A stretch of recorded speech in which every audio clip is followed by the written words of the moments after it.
Bom dia para vocês, bom dia para sua família. A gente está começando agora a Palavra do Cardeal. Esse é o nosso encontro com Dom Odilo Scherer, arcebispo de São Paulo. Toda semana, Dom Odilo se dispõe a estar conosco aqui para nos ajudar a aprofundar na palavra, na liturgia, na vida da igreja. Bom dia, Dom Odilo. Bom dia e bom domingo. Bom domingo, professor. Hoje, domingo da Palavra de Deus. Domingo da Palavra de Deus. O senhor tem que explicar para a gente que é algo que o Papa, né, instituiu na igreja, né, também, né? Bom dia a vocês também. Mas, escuta, não é todo domingo Todo, que é domingo? Isso mesmo, todo domingo, todo né, domingo da Palavra. é dia da Palavra de Deus. É verdade. Mas o Papa Francisco, há não muitos anos, ele instituiu este domingo, terceiro domingo do tempo comum, que sempre cai por aí, nessa época, em torno de 25 de janeiro, por aí. O domingo da Palavra de Deus. Para quê? Para que nós demos um valor importante, renovado à Palavra de Deus. Nós ainda estamos fazendo pouco, claro. As coisas na igreja demoram a pegar, né? É verdade, mas é pegam. verdade. Depois vira. O fato é que esse domingo deveria ser um dia de valorizar muito também a Palavra de Deus, a Sagrada Escritura. Nós temos o dia da Bíblia, mas quem que fala do dia da Bíblia, né? Verdade. Então, valorizar a Sagrada Escritura, propagar a Bíblia, fazer campanhas de Bíblia que não tem. Esse devia ser um dia marcado por muitas iniciativas voltadas para a Palavra de Deus. Anúncio, poderia ser anúncio missionário, popular, nas praças, esquinas e assim por diante.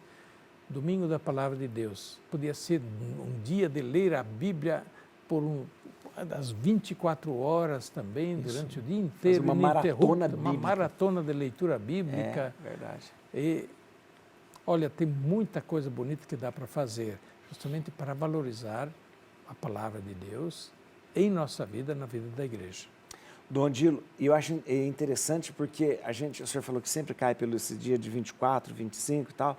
São Paulo, ele diz em determinado momento, a fé vem pelo que se ouve, né? Pelo que ouvido. Pelo ouvido, né? Ouvido da Palavra de Deus. Então, não tem outro jeito de eu entrar em contato com a fé. É mesmo se colocando... Voltamos àquele assunto do Shema, né? De novo, ouvir, né? Abrir o ouvido, né? Abrir o ouvido, abrir o coração, abrir o coração, palavras, né? Abrir a vida, né? Dar espaço à palavra, né? A palavra obediência vem de ouvir, né? Audire, né? Então, obedecer a Deus nada mais é do que ouvir, né? Ouvir e... Levar a sério, né? Exaudire, né? É verdade. É que a gente diz... Exaudire em latim é ouvir e levar a sério, praticar. Praticar. Exatamente, não é um ouvir vazio, né? Mas, olha, é muito bonito a gente pensar isso e lembrar que a Palavra de Deus, de fato, é a grande riqueza que a igreja tem para propor ao mundo, né? Por isso mesmo, a primeira missão da igreja é o anúncio da Palavra de Deus. Primeira e mais importante missão da igreja é o anúncio da Palavra de Deus. E é para isso que Jesus chamou os apóstolos, os formou, os instruiu, para depois os enviar a testemunhar e anunciar a palavra. Falando na palavra, o Evangelho, a gente nem comentou o Evangelho de hoje é de Marcos, capítulo 1, 14, 20. Marcos é o evangelista desse ano, né? É isso mesmo, né? Marcos evangelista desse ano. Convertei-vos e crede na boa nova. É o início do anúncio, né? de Jesus, segundo o Evangelho de São Marcos. E logo em seguida vem o chamado dos primeiros discípulos. Aí em Marcos, Mateus e Lucas, é Jesus que chama. Nós lembrávamos que em São João são os discípulos que vão, ou os discípulos que levam a Jesus. É isso, João que leva, né, que apresenta e tudo. Que levam os outros a Jesus, né? Mas em Marcos, como lemos hoje, é Jesus que vai chamar. Mas antes de chamar os discípulos, Jesus anuncia a todos. O reino de Deus chegou, convertei-vos, crede no Evangelho, convertei-vos. Hoje nós entendemos um sentido muito só moral, né? Converter-se do pecado. Também isso, mas no sentido do Evangelho, convertei-vos é mais ainda, é voltai-vos para, é voltar, escuta, o reino de Deus chegou, a boa nova chegou, escutem, olha aqui onde está? Quer dizer, converter-se significa procurar, onde está? E voltar-se para esta boa nova. Converter-se, a gente pode lembrar por uma operação, uma manobra no trânsito. Conversão à direita, conversão à esquerda, virar, mudar de direção. Estou aqui, vou mudar de direção. Então, Jesus convida a mudar de direção na vida. Dar atenção a esse chamado, a essa boa nova e orientar a vida conforme essa boa nova do Evangelho. A mudança ela é complicada na vida de todo mundo porque todo mundo quer estar na sua zona de conforto, né? Essa proposta da conversão sempre é um ponto muito difícil para qualquer pessoa. Sem né? dúvida. Porque ele tem que se desinstalar, né? Sem dúvida. E Jesus chama claramente para esse desinstalar-se, né? Mas digamos, o anúncio do Evangelho, por isso mesmo, ele de alguma forma incomoda. É um anúncio bom, um anúncio feliz, mas ele desinstala, né? Ele desassossega. E, por isso mesmo, tira da zona de conforto, né? Quando nós não estamos na linha do Evangelho. Né? Dom Dilo, vamos falar de São Paulo amanhã.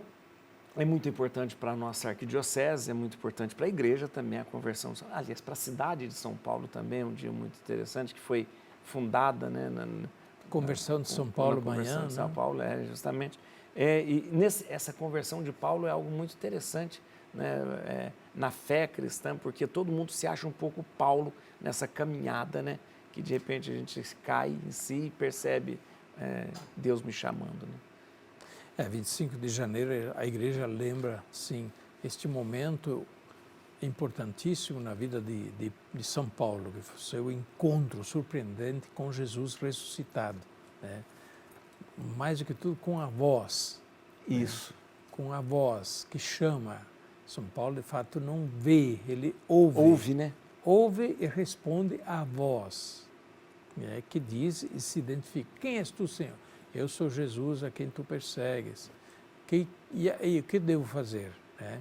Então, aí vem justamente a pergunta, o que devo fazer?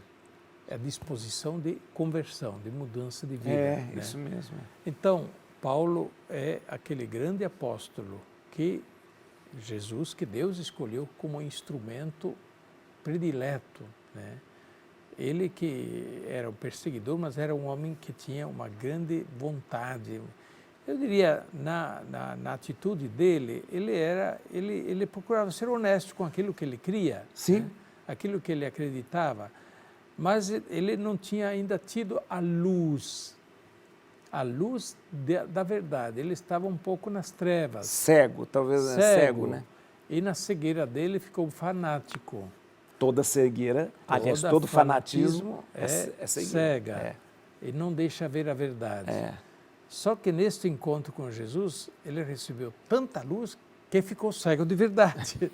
Ficou cego fisicamente. Então, uma fortíssima luz brilhou. E isso também tem um significado simbólico, justamente. A fortíssima luz da verdade, fortíssima luz de Cristo, do ressuscitado, que falou com ele, brilhou na vida dele e ele imediatamente percebeu, opa, errei, eu estou no caminho errado, o que devo fazer? Né?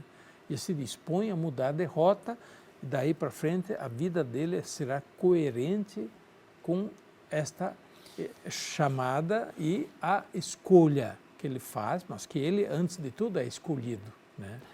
Uma coisa que me chama muita atenção na conversão de Paulo é porque a gente está acostumado a ver nas histórias da conversão, é conversão muito rápida.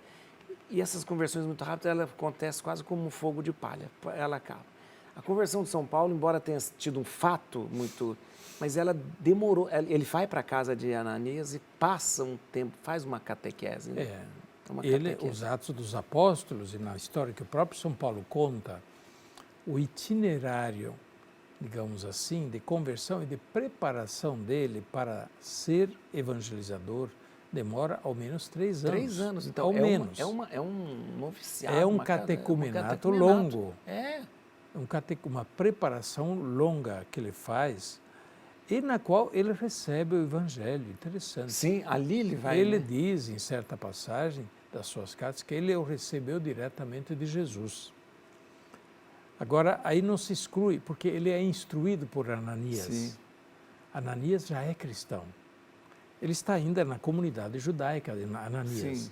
Mas ele já aderiu, porque naquela época os cristãos ainda estavam na sinagoga. Era tudo meio misturado, né? Eles ainda, tanto eles eram assim, começavam a ser tidos como uma seita dentro da sinagoga, dentro do grupo dos judeus. Mas Ananias já era cristão, ele já tinha recebido o Evangelho. E a voz responde a Paulo quando ele pergunta: o que devo fazer? Vai à cidade e lá te será dito o que deves fazer. E então levam Paulo à casa de um certo Ananias. Ananias que já é cristão. E Ananias acolhe Paulo e assim por diante. E certamente dele recebe a instrução do Evangelho. Interessante, muito interessante. Olha, mas tem umas histórias bem interessantes bonito. Que a gente lê meio rapidamente, que depois vai ver, as coisas amarram justamente. Não é que Paulo, assim, de uma hora para outra... Virou, né? É porque as pessoas pensam que, de repente, a conversão... Não, a conversão é algo sério na vida da pessoa. Precisa de fundamentação, precisa de estudo também, precisa de tudo isso. Né? É um processo. É um processo. Dom Dilo, então, vamos receber a bênção? Pois não. Olha, amanhã é dia da conversão de São Paulo. É festa em São Paulo. Festa em São Paulo. Para nós amanhã é festa, feriado até, padroeiro também na nossa arquidiocese. Mas a conversão de São Paulo é celebrada em todo o mundo. Em todo o mundo e, portanto, também de toda parte em que vocês nos ouvem, a gente está recomendando amanhã, na festa da conversão de São Paulo, procurem participar da missa e ouvir justamente a liturgia da palavra que nos fala deste momento tão importante no início da vida da igreja. Porque São Paulo foi determinante para o anúncio do Evangelho entre os povos pagãos. Como ele mesmo disse, ele foi escolhido para levar o Evangelho aos gentios. Gentios são os pagãos. Assim como Pedro e outros foram enviados aos judeus, ao povo da antiga aliança, para anunciar o Evangelho a eles. Então, São Paulo é importantíssimo também para nós, que recebemos certamente a fé que ele anunciou aos povos que foram os nossos antepassados. Que ele interceda por nós e o seu exemplo sempre nos ajude. A bênção de Deus Todo-Poderoso, Pai, Filho e Espírito Santo, desça sobre vós e permaneça para sempre. Amém.